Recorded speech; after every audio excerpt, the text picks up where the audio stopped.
Today, we'll show you how to get smart notifications on your Android phone.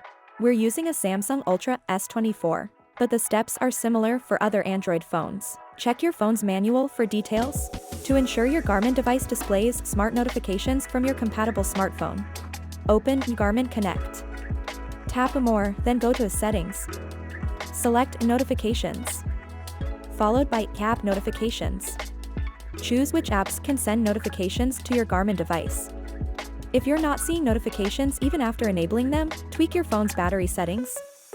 In Garmin Connect, select More icon and go to Settings.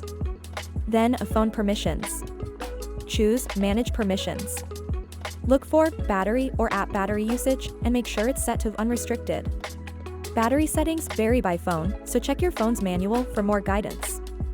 Certain phones have a cool feature that saves battery by putting apps to sleep when not in use. Tweak this setting to make sure your Garmin device shows smart notifications. Swipe down from the top of the smartphone's display. Select the Settings icon, followed by Device Care. Choose Battery, followed by Background Usage Limits. Then turn Put Unused Apps to Sleep off. That's it. Now you should get smart notifications from your Android phone on your Garmin device. Need more help? Visit support.garmin.com.